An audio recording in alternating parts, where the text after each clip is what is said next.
There are no more options left. In the ISU, they're preparing to freeze Moscow.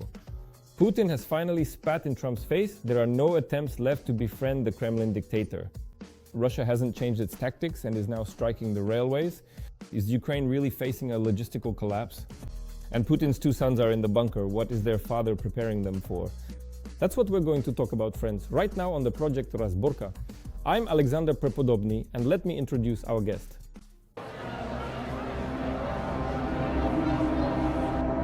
Friends, please welcome Rostislav Murzagulov to the Razborka project, a political technologist you all know well. Rostislav, hello, glad to see you. Hello, likewise. Donald Trump said that he thought it would be much easier to resolve Russia's war against Ukraine, but it turned out that ending the war in the Middle East is actually easier. Nevertheless, he says that he would get along very well with Putin, which is why he thought it would be an easy problem to solve. He's very disappointed in Putin because he thought everything would be much easier to resolve. Words are one thing, but will Comrade Donald actually hand over Tomahawks to the armed forces of Ukraine? Tell me, what do you think? Will it all end with just these threats? I wouldn't be surprised if Tomahawks are already stationed somewhere very close to Ukraine, or even already in Ukraine, because the hysteria on the other side, by which I mean the Russian side, is just too intense, and lately the Ukrainian leaders have been acting very confident. I understand that if Tomahawks really do appear, that's a serious argument. And if those Tomahawks are launched at energy facilities, especially in the European region, especially at Moscow and St. Petersburg, it would be a catastrophe for Putin, because so far, Moscow and St. Petersburg haven't really felt the war that much. The fact that Belgorod feels it, as do many other cities, doesn't bother Muscovites or people in St. Petersburg at all, because those are basically separate states within a state. In fact, to get into Moscow, maybe the Ukrainian audience doesn't know this, you always needed a kind of visa. That is, if you were coming for more than a few days, you had to get what's called a registration, and it was very difficult to do. So I used to walk around Moscow with this little white slip of paper in my pocket, stamped by the cops, saying I was allowed to be there. It was basically a visa regime. And since then, things have only gotten worse. They live in their own bubble, completely disconnected from the rest of the country, and everything is fine for them. So if a few missiles land there and cause a bit of trouble, say, at a huge oil refinery, which obviously supplies the military as well, that would actually be a very good thing. Here's an interesting statement from Ryabkov. He says that Russia has extended a proposal to the US regarding the INF Treaty, that is the containment of intermediate and short-range missiles, because there is such an agreement between the US and Russia. Russia has reached out to the US, but if the US isn't interested, Russia can do without it. Do you truly think this is a direct continuation of a serious threat? Or is it perhaps more like a big dramatic sulk like, well, if that's precisely what you genuinely want, then fine, we never really liked you anyway? How do you see it? From the very beginning, I immediately understood why Putin needs this agreement.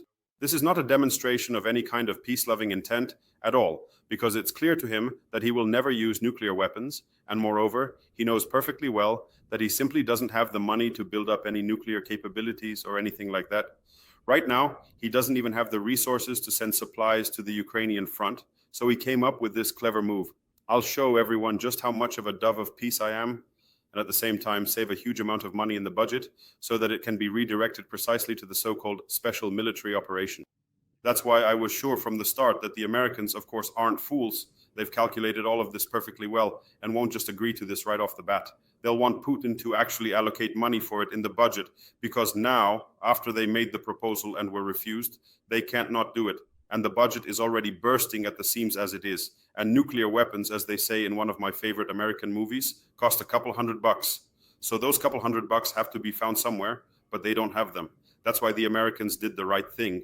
And that's why the reaction from these Z publics that I follow, and you read them too, is so hysterical. By the way, if you do read Z publics, I highly recommend one called ZVN Core, run by someone with the beautiful last name Kotenok. If you go to his Z public and type the word Laos into the search bar, you'll see how he absolutely tears apart, basically, the very foundation of the world, the Laotian army. He talks about how Laotian commanders send their subordinates on meat grinder assaults, how they wipe them out for poor discipline, how corruption flourishes, how there's no equipment, and how no one is provided with anything at all. But of course, he's not actually talking about the Laotian army. He knows nothing about the Laotian army. He's writing about this war and about the Russian army, and at the end he adds a single line saying, well, it's good, right, that all this is happening in the Laotian army and not in the Russian one. So this is already a kind of rebellion of the dolls a rebellion on their knees, because he has a huge audience. He's one of the most popular ones. You've probably Googled him already, right? About Laos? No, I have another question. I'll save the one about Laos for later. I get it. Yes, I know which propagandist you're talking about. It's just that Repkov, you see, he seems to have taken on, in part, Medvedev's role, and I want to discuss this because he says that, and I'm quoting his statement, the momentum for a Ukrainian settlement, which appeared after the meeting between Putin and Trump in Alaska, has been exhausted. So basically, the agreement that came out of Trump meeting with Putin in Alaska about a month and a half ago is no longer in effect, and any further discussions are just bluff and non-existent matters. Tell me, do such statements work in anyone's favor? Because Trump, you see, understands that it was all nonsense, a fiction, just playing along with Putin. Or how should we interpret this? Well, that's it. That's what they're all saying. Well, this is... In fact, of course, can also be seen as a positive for Ukraine, because I've seen similar messages from many Z bloggers as well. They were all really hoping to reach an agreement with Trump, thinking that now they'll sit down, divide everything up, and the war will end. Because they understand that the continuation of the war is a death sentence for Russia, just a very painful one. It's like in that joke, do you choose Makatumba or death? I choose death. Then it will be death through Makatumba. Yeah, well, that's the kind of Makatumba we're talking about, you know. Yeah, well, you know. But it's important to note that Repkov is not a Z blogger who can say whatever he wants, right? He's still an official figure. Well, they're all there. They're all Z bloggers. Formally, Schmidvedev isn't a blogger either. Officially, he's also a big boss like Repkov. But at the same time, oh my God, they've mixed everything up over there, one thing with another. None of the checks and balances work there anymore. Is Zakharova really acting like an official spokesperson for the foreign ministry? And does their foreign minister behave like a foreign minister? He acts like some kind of thug from an alleyway. And does Putin behave like a president? No, of course not. It's all basically one big organized crime group. It's long since stopped being a state, let alone a democratic or legitimate state. This man is self-proclaimed, and it's all just the essence of the Soviet system, as I call it, talking about Putin, that is. So basically what Comrade Repkov says, and the way they try to jingle their half-broken little bells over there, it all turns out pretty badly. Honestly, it doesn't provoke any emotions in me. It's just clear to me that this is the hissing of snakes, you know, when they realize things are going very badly, and there are some not so dumb people among them. Repkov, for example, doesn't seem like the biggest idiot, at least judging by what they've said before. Although, to be fair, people used to say Lavrov was a respected person, and not an idiot either, but he turned out to be a scoundrel. A complete idiot, totally finished. Listen, there's something I want to ask you. This past week has been, well, a top-level hit on the occupiers' key energy facilities. Tyumen, let me remind our audience, the Tyumen oil refinery is located 2,000 kilometers from the front line, and it was attacked this week, literally the day before yesterday. Earlier, the General Staff of the Armed Forces of Ukraine reported drone attacks on an explosives and ammunition plant in the Nizhny Novgorod region. The Orsk oil refinery, which everyone has heard about, was also attacked this week. It operates 4 primary oil processing units with a capacity of 6.6 million tons per year, producing 30 different types of products: gasoline, diesel fuel, oil, aviation kerosene, bitumen, fuel oil. In short, everything is produced there, including what is used by the army and the Cuban forces. Is it possible that under Trump, a strategy could be formed where the Ukrainian armed forces continue to systematically strike at the Russian oil industry, including distribution stations that supply gas to European countries, and even by remaining silent, the US makes things as painful as possible for Putin, while formally the states have nothing to do with it at all? Well, in general, I've long had the feeling that Trump is getting some kind of kickback from American oilmen, because it's not for nothing that he spoke with Zelensky at their last meeting, which was a positive one, as we all remember. And the conversation was about, why don't you bomb something inside Russia? I'm sure that one day, in Zelensky's memoirs, we'll read that Trump specifically asked him to bomb oil facilities, because it benefits him when Russia's oil capabilities decline. That's when American oil, which is more expensive, becomes competitive. And it's not a coincidence that at the same time, he's telling Europeans and everyone else, stop buying Putin's oil and oil products refined from Putin's oil from the Indians. And basically everything is clear here. It's all pretty straightforward. And that's why, yes, of course, it would be great for the Americans if the Ukrainians managed to destroy, in addition to the roughly 20%, that's the average estimate, some more of Russia's oil potential. By the way, speaking of the fact that Russia's oil product production potential has decreased by 20%, that's just an average figure, of course. But if you look at specific situations, we often see closed gas stations now. For example, even in Ufa, where there are 4 huge oil refineries, which have also been hit. Sometimes you find a Lukoil gas station closed, you drive up and there's no gasoline. So you go to another station, then a third one, and there's a line there and you have to wait, get nervous, and it doesn't get any easier. In general, all this creates further imbalances. So it's not just that, yes, on average, refinery capacity is down by 20%. For example, just the other day, I spoke with a very large oil trader who works in the European part of Russia. And he said that specifically in his area, what he trades and the regions where he operates, the supply of gasoline has dropped by 60%. Roughly speaking, if there used to be, say, 100 different suppliers on the market that he could buy from, now there are only 40. That's why prices are rising, everyone is crowding in lines, and all these kinds of problems are starting to happen on the Russian market. But in fact, this is exactly what they fought for, and this is what they got. Congratulations to everyone. Every voice matters. Join our community, support independent journalism and help us bring you the truth from Ukraine. Become a member of Ukraine Today. Join us now. I also want to ask you about the reaction of the European Union in general to what has been happening in recent weeks with, well, I would even call it the humiliation of the airspace over the European Union. Only Friedrich Merz, among those involved in this humiliation because Russian drones also flew over Germany, says that this is Putin's doing. He directly says this and even argued with Orban about it. Ursula von der Leyen says that this is hybrid warfare. Tell me, how do you see the Europeans' readiness as of now to call things by their proper names? Because honestly, after what happened last week with the flyovers of Denmark, Sweden, Germany, and some Baltic countries, there were no sharp statements, just some comments that, well, we will study it, we will look into it. Why is it only Merz who is calling things by their proper names right now? Well, Europe's readiness for any kind of war is basically zero. And you know the answer from Defense Minister Pistorius to yet another journalist's question, why, Mr. Pistorius, aren't you shooting down Russian drones? Is telling. This answer really reminded me of the response from the Georgian Minister of Defense back when Russia was waging the Second Chechen War. It actually became a kind of local meme among those of us who were following the situation. Journalists asked the Georgian Minister of Defense, I'm afraid I don't remember the name of that undoubtedly honorable gentleman, so Minister, tell us, why are there so many Chechen militants in the Pankisi Gorge, and why aren't you looking for them there? And he replied to them saying, listen, Chechen militants and the Pankisi Gorge in general, this isn't some city avenue where you can just stick a pole in and find them. How am I supposed to find them for you there? And so Mr. Pistorius answered in exactly the same vein. He said, listen, what is it that you want? You want us to be ready in every part of Germany to shoot down these little drones, but we're simply not capable of that, and we haven't prepared for it. That's not what we were raised for, to chase after some Shaheds, you understand?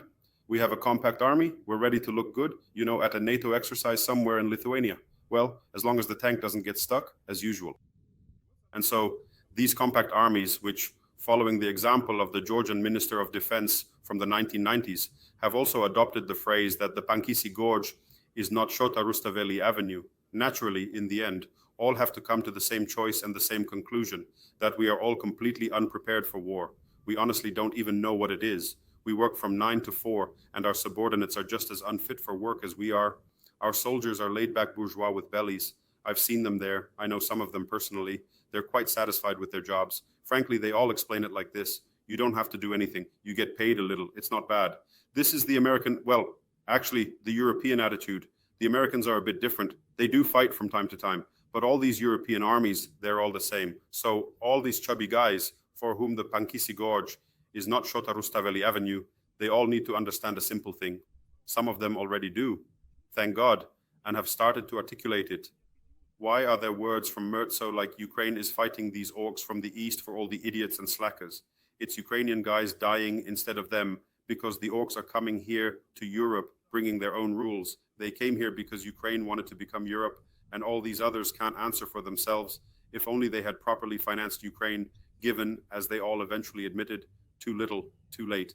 If they had given enough and on time, all of this would have ended long ago. That's my answer, maybe a bit harsh, forgive me. Well, the Europeans are planning to give Ukraine reparations in the form of a loan in Russian. I don't know when they switched. Well, I see. Yes, in general, 140 billion euros Understood? I'm speaking Ukrainian. So, well, yes, we can start. The viewers will understand. Sorry about that. So, 140 billion euros using frozen Russian assets. This amount is equal to all the international support that Ukraine has received since the start of the full-scale invasion. Well, we're not exactly against it, but as I understand it, we're talking about some future scenario, right? Where it's unclear how much, in what amount, and when this new support can actually be used.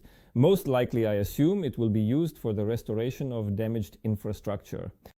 But let me ask you about something else. The Russians have changed their tactics, that's a fact. They are now striking very actively at the Ukrainian railway.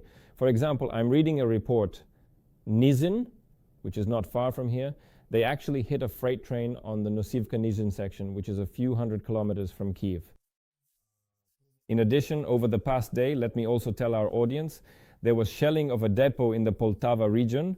We can see the damaged railway cars on our screens, and they are also striking energy infrastructure very actively. Once again, DTEC reports that they are hitting thermal power plants, so they are systematically attacking, trying to freeze Ukraine this season as well. Will there be any response? Please tell us from our Western partners to this unchanging, or I would even say increasingly aggressive Russian strategy of destroying specifically civilian infrastructure such as the railway and thermal power plants? Well, as long as it's warm in Munich and in Warsaw too, there's nothing for them to worry about. So no, of course, there won't be any response to this. They only react when they themselves suddenly lose heat somewhere. As long as all the problems are just Ukraine's to endure, they remain very tolerant about it. It's clear there won't be any response. Fine, let's put it this way. Well, forgive me, but until something hits the Moscow power plants, everything will just keep going as it is, just honestly. Of course, that's exactly what I'm saying, yes. There won't be any intervention in these processes from the West, or they'll say, no, well, go ahead near Belgorod, that's fine, but don't touch Moscow. You know, I think that all Western countries, including America, have long since lost any right to dictate anything to Ukraine in this regard. Now, once again, they're all starting to realize that they're defenseless against Putin. They can't do anything. They're unable to protect themselves. Their populations don't want to go fight anywhere. Whenever they're asked about it, they say, is this a war? Where? What? No, for us, well, we work from 9 to 4. Everything's fine. And that's why, in general, they should already be coming to this realization. And naturally, without strikes on Moscow, without freezing those warm Moscow behinds, yes, all those Putinist elites who all live there, nothing will work out. And this needs to be done because when I hear once again that it's so great that our drones, our missiles can now reach somewhere beyond the Urals, well, Muscovites couldn't care less about what's happening beyond the Urals. It's not like it makes a difference to me whether a military facility was destroyed in the Moscow region or somewhere in Tyumen. For me, there isn't, for example, but I divide this issue into two parts. The first part is, strictly speaking, the military results, which of course can be the same in Tyumen and in Moscow. But I understand Moscow PR and Moscow politics a little bit, and if something hits there, it will be 1,000 times more significant, weighty, and effective for Ukraine for bringing a just end to the war than a strike somewhere in Tyumen, of course. Yes, it should be noted that as a result of Russian strikes, residents of several regions were left without electricity. That's a fact. We're talking about the Chernihiv region. There was a very serious strike there, as reported by Ukrenergo. So indeed, there needs to be a response. I want to ask you about the following. The next meeting or contact between Trump and Putin, is it postponed indefinitely, or is the Kremlin once again trying to do something to prevent Trump from delivering Tomahawks, or to ensure that he delivers them in insufficient quantities? Do they have any tricks left up their sleeves at all? Well, the Moscow officials recently said, at Stama's, I think, or at Shakov's, that the invitation for Trump to visit Russia still stands. But of course, Trump isn't going to go to Russia right now, because at the moment, Trump looks like an idiot. He looks like a sucker and a wimp, someone who just got played for a fool in Alaska, was promised all sorts of things, and from the very beginning, nobody ever intended to actually do anything. And that's why, of course, Trump can't go there until at least some of his demands or proposals are actually implemented. So right now, this meeting definitely isn't going to happen. At the same time, shuttle diplomacy is still ongoing, and sometimes there are certain signals indicating that, yes, these talks are happening, and different options are being discussed about how all of this could at least lead to a reduction in intensity. And so actually, I hope that the Americans, with what they've been doing lately, and I specifically say the Americans, not just naming one particular American, because I have the sense that more people are involved in this process now. At first, Donald Fredovich, used to tell everyone, I'm such a cool Superman, I'll make 2 phone calls and everything will be sorted out. But in the end, I think he realized that no, this is a very serious, multifaceted problem, and a large set of measures needs to be taken. That's why I think many people are involved in this now. And there is hope that they will still manage to pressure the Russians to the point where even the main one, this supreme, the most self-proclaimed ruler of all Russian, of the entire Soviet legacy, will probably start to realize that it's time to shut down the whole operation. In conclusion, I want to ask you about Putin's so-called children, which the media wrote about the day before yesterday, I think. He supposedly gave them fake last names, allegedly for his kids. Now, one was born in 2015, the other in 2019. Their births were registered in Switzerland and in Moscow, respectively. Now they live somewhere in isolation in residences in Valdai and Sochi, and they very rarely appear in public. Well, in general, it doesn't really matter what their last names are. Their last names aren't real, of course, and they're not Putin or Kabeva. Tell me, what kind of future or present in general has Putin prepared for his children? I mean, he's trying, as I understand it, to erase any public perception of them, any mention of them, and everything like that. The future of Putin's children is extremely uncertain and absolutely unhappy. They're like the children of Lieutenant Schmidt because they have neither family nor lineage, and most importantly, what they lack is the opportunity to develop as individuals. In essence, they grow up handicapped because, back when I was young, a curious associate professor and a candidate of sciences at a pretty good university, I studied the problem of consciousness and read quite a lot about it. And I can tell everyone who worries about this, don't worry, Putin's children will not become great, important, or significant people because a person's consciousness can only form effectively when it interacts with many other consciousnesses and minds. And Putin's bodyguards, and whatever lecturers there may be, even if there are 155 of them, each one a yes man, and 100 people come to him every day, they cannot replace normal human interaction, communication within a society made up of one's peers. These children are deprived of that. They grow up completely outside the laws of, let's say, science, and as a result, they'll end up as nobodies, discarded like trash. And so, regardless of what their last names are, by the way, it would be amusing if we knew them, Ivan Neputin and say, Alexei Nikobayev, for example, yes, that would show some kind of wit. But I think Putin lacks that. His sense of humor is at the level of a first-year student, basically drawing a cat's backside and then telling a dirty joke about it. But in general, I truly think that even his own children will not quite reach that same elevated level of development, primarily because they are growing up and being raised within such a completely and utterly warped, distorted, and unnatural environment. Yes, the surname Spiridonov, supposedly like Putin's grandfather, as I understand it. Well, anyway. What is there left to discuss? Children aren't responsible for their parents, but still, I would hope they don't turn out like that. Thank you so much. Our guest was Murzagulov, a political strategist on Ukraine Today, Project Razborka. Thank you again. All the best. Thank you. Take care. Thank you.